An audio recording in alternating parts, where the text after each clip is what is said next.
सवा मन सोने के सिंहासन पर शालिग्राम जी की मूर्ति को बिठाकर सोने का श्रृंगार कर किसी ब्राह्मण को दान दिया जाता है, उससे 1000 गुना दान बड़ा एक बेलपत्र का दान किया। हम पर भरोसा मत करना। शंकर जी पे चढ़ी हुई बेलपत्र मान लो तुम्हारे पास में बेलपत्र नहीं, मान लो तुम्हारे पास में बेलपत्र नहीं, अब तुम्हारे पास बेलपत्र नहीं है, शिव जी के मंदिर में गई हो, शंकर के शिवालय में गई हो, देवरिया महादेव के शिवालय में पहुंची हो, शिवालय में शंकर के शिवलिंग पर जो बेलपत्र चढ़ी होती है, उस बेलपत्र को उठाकर पानी से धोकर वापिस चढ़ा देने का फल क्या होता है, वो भी शिव महापुराण में जरूर पढ़िए। तारा बाबा की कुटिया में कथा चल रही है और श्री गुरु शिव पुराण चल रही है, जरा ध्यान से सुनना, इसको बहुत सावधानी।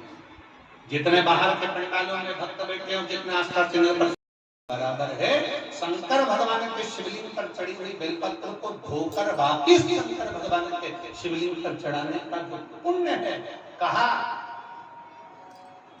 भारत की भूमि पर 26,000 जो पवित्र नदियां बनी हैं, उन नदियों में आप स्नान कर कर आएंगे और चारों धामों का दर्शन, 12 ज्योतिर्लिंग का दर्शन, आप सारी सप्तपुरियों का दर्शन कर कर आएंगे। उसका जो पुण्य फल होगा, एक बेलपत्र को शंकर से उठाकर मिलाकर वापिस शंकर को चढ़ाने का ये फल हमें तुरंत प्राप्त हो जाता है। केवल एक बेलपत्र धोकर चढ़ा देंगे, ये फल प्राप्त।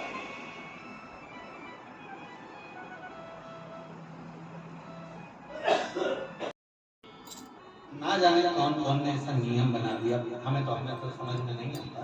थोड़ा सा दुनिया के लोग लालच में नियम बनाए हो तो बात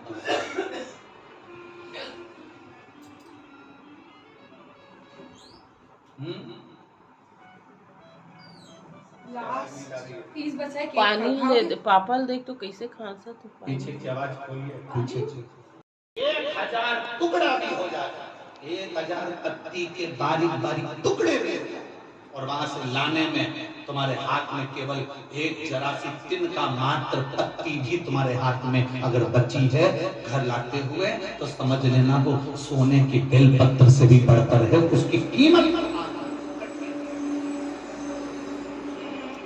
उसको कीमत तो आंकना कठिन है, कीमत आंकना कठिन।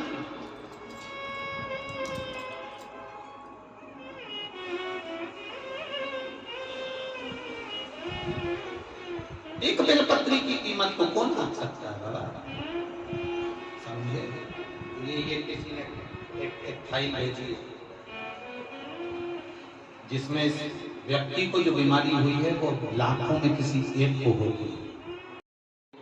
एक भी अणु लेते हैं श्वास तेरी कृपा से, तनु तनु गंगाधार मुक्ति द्वार ओमकार तू, भोले ओमकार तू, आयो शरण तिहारी शंभु तार तार तू।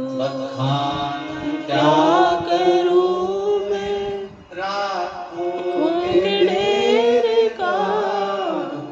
चपटी भभूत में है खजाना कुबेर का, गंगाधार मुक्ति द्वार ओमकार तू, भोले ओमकार तू, आयो शरण तिहारी शंभु तार तार तू।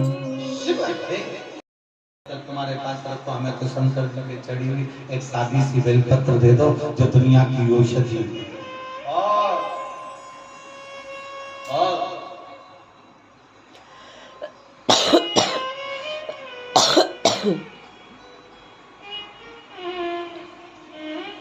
समझना कठिन, ये शंकर की कथा नहीं है, ये आप लोगों को लग रहा होगा कि तारा बाबा की कुटिया में शिव महापुराण की कथा चल रही है। ये शिव पुराण की कथा नहीं है, ये तारा बाबा जी ने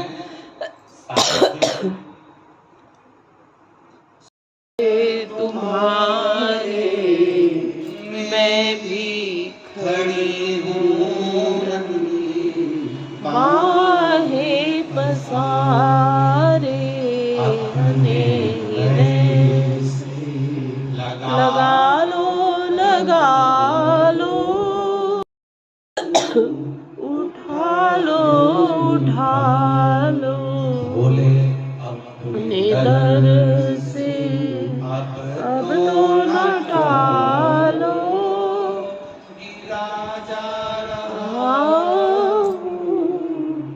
उठा लो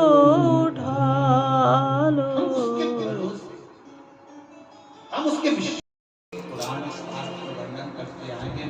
जिस बेलपत्र के नीचे लक्ष्मी झाड़ू लगाती है, जिस बेलपत्र के नीचे स्वयं ब्रह्मा भगवान नारायण और 33 कोटि देवता बैठ कर शंकर की आराधना करते हैं, वो बेलपत्र संसार है।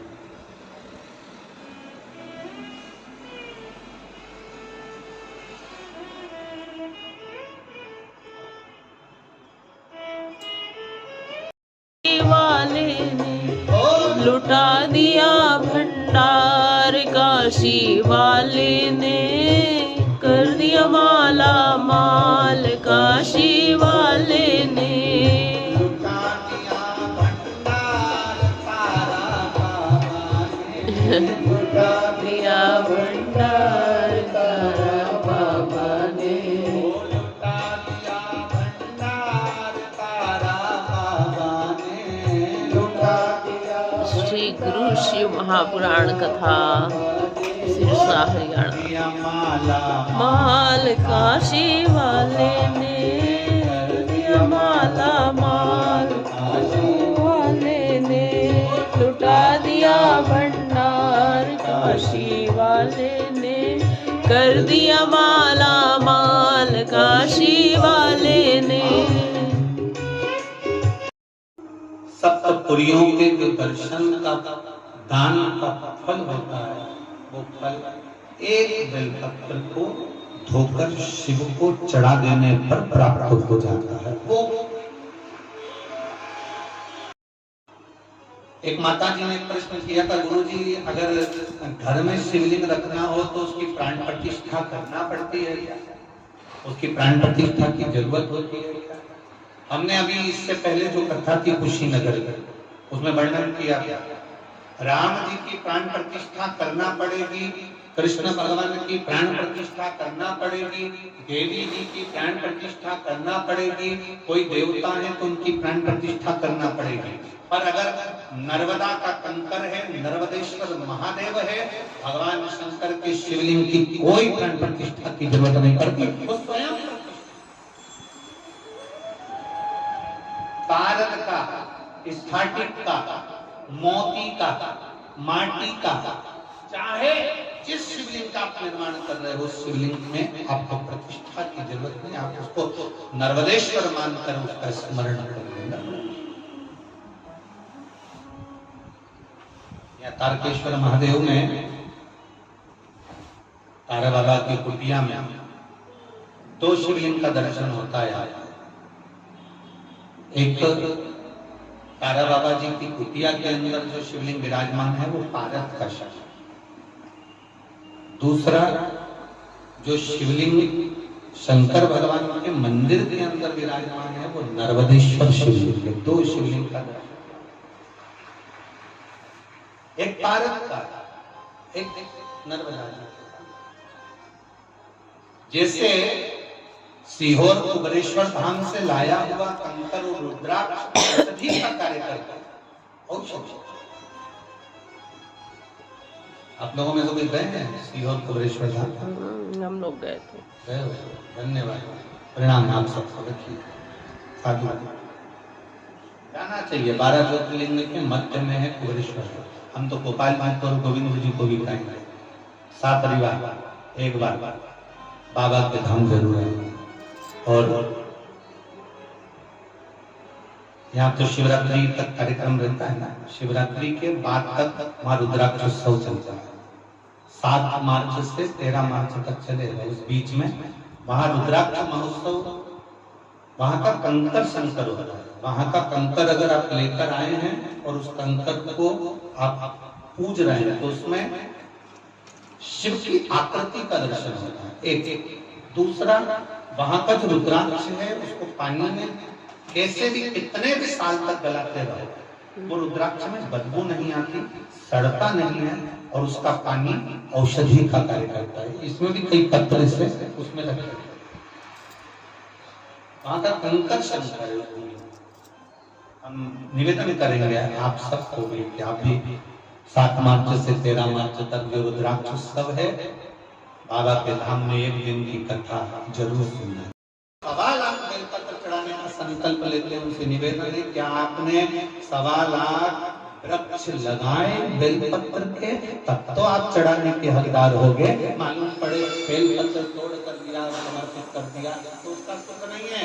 1.25 लाख आज तारा बाबा की कुटिया में इतने सारे पेड़ लगाए गए, पौधे लगाए गए, वृक्षारोपण किया गया, कोई आया उसको तोड़ दे, उसको उखाड़ कर ले जाए, अच्छा लगेगा क्या? नहीं। तो ब्रज में वाटिका होती है, अशोक वाटिका होती है, हमारे इसको बेल वाटिका कहते हैं। कामन वृक्ष की वाटिका में कोई बैठकर अगर एक बार भी अपने दिल की बात भगवान शंकर से कह देता है ना, तो उसको भोलेनाथ को कामन वृक्ष के संकल्प को पूरा करने के लिए 3 दिन के अंदर से पूरा करना ही पड़ता है।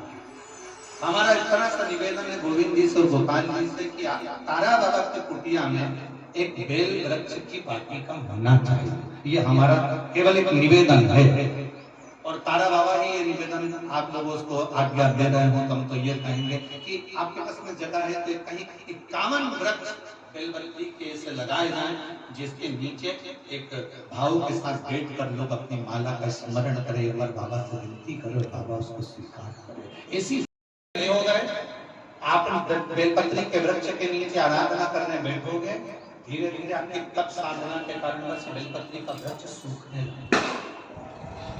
अनुभव करना। आप अगर शिव पुराण की कथा सुन रहे हो तो आपने अनुभव करा होगा, आपके मोहल्ले में, नगर में, आपके क्षेत्र में बेलपत्री के जो वृक्ष होंगे, आप अगर उसकी आराधना करना चालू करोगे, पूजन करना चालू करोगे, उसकी आराधना करना चालू करोगे, तो धीरे धीरे वो बेलपत्री का वृक्ष आपके पाप को हरता है, आपके पाप को हरता है। उसके कारण बेलपत्री का वृक्ष धीरे धीरे सूख जाता है। लोग कहते हैं गुरुजी हमने तो बेलपत्री का वृक्ष हमारे यहाँ हरा भरा था, सूख गया। उसका कारण क्या? उसका केवल एक कारण है कि वो व्यक्ति के पाप को हरता है, व्यक्ति के पाप। आपने अनुभव करा है, किसने देखा है कि जो बेलपत्री का वृक्ष हरा भरा है और कुछ दिन में वो सूख जाता है। हम पूजन कर रहे थे, आराधना कर रहे थे, क्यों सूखा किसी को नहीं मालूम। उसका कारण केवल एक था कि जो जाता था उसके नीचे बैठकर अपने पाप को हरण करता था, पाप हर लेता था बेलपत्री का वृक्ष। कोई भी दुख आने वाला होता है, कोई हरकत होती है, सबसे पहले तुलसी का पौधा सूख जाता है। वो तुलसी का पौधा जो प्यारे हैं, कई कई घर ऐसे हैं जहाँ तुलसी का पौधा बार बार लगाया जाता है, बार बार सूख जाता है, फिर लगाओ फिर सूख जाता है। कार्तिक महीने में लगाने का प्रयास करते हैं, फिर सूख जाता है, ना जाने का ऐसे सूख जाता है। लोग पूछते हैं गुरुजी तुलसी का पौधा सूख गया, तुलसी का पौधा केवल तुलसी ताप हरती है, तुलसी पाप हरती है, बेलपत्र पाप हरता है, बेलपत्र पाप। अब पत्नी और पति दोनों धर्मात्मा थे, एक पुण्य करते थे, वो शंकर के शिवलिंग का निर्माण करते थे, पूजन करते थे। पूजन अगर नहीं कर पाते थे तो प्रदोष या शिवरात्रि, हर महीने प्रदोष आती है, हर महीने शिवरात्रि, प्रत्येक महीने शिवरात्रि आती है, प्रत्येक महीने। जैसे तारा बाबा जी का जन्म माघ शिवरात्रि को हुआ और ज्योति में ज्योति विलीन फागुन शिवरात्रि में। प्रत्येक महीने शिवरात्रि आती है, प्रत्येक। ऐसा कोई शिवरात्रि नहीं है जो हर महीने ना, प्रत्येक शिवरात्रि कुछ ना कुछ अच्छा करने के लिए।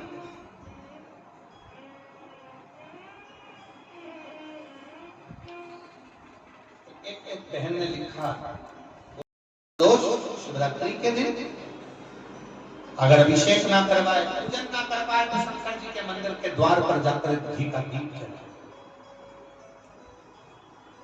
घी का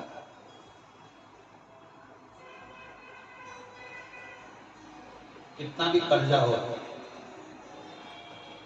कर्जे में डूब गए हो, कर्जे में झटका मरने का प्लान मत करना।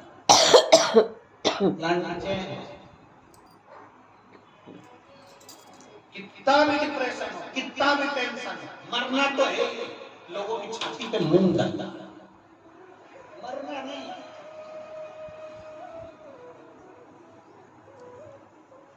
काय को मरे? बोलो सही है। और 10 दिन बैठने वाले इसलिए आते हैं कि वहां बैठकर भगवान का नाम लेंगे, नाम से जीवात्मा को मिलेगा और वह तर जाएगी। इसलिए दुनिया उल्टी है, उल्टी क्या होगा?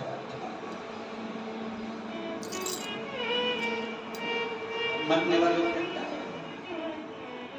एक बार हम भी किसी गांव में चले गए थे, वो मर गया था, चले गए।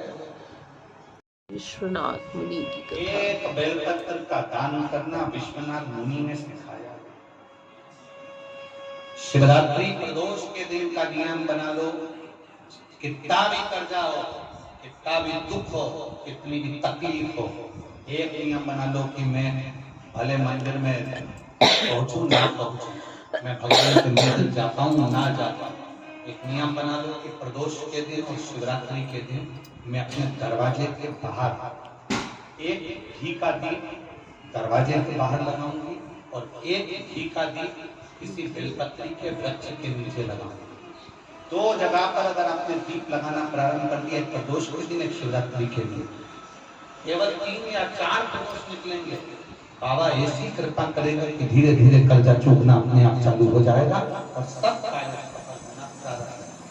तो दीप लगाने का नियम बना लो। प्रदोष के दिन या शिवरात्रि के दिन एक नियम पक्का होना चाहिए। एक दुख है, किसी के जाके सामने रोगे, कौन तुम्हारा मिटा देगा? तकलीफ है, किसी के पास जाकर करोगे, कौन तुम्हारी तकलीफ मिटा देगा? कष्ट है, कोई तुम्हारा कष्ट नहीं मिटा सकता। हमने पहले भी कथा में कहा, खांसी तुम्हें चल रही है, तुम्हें खांसना है,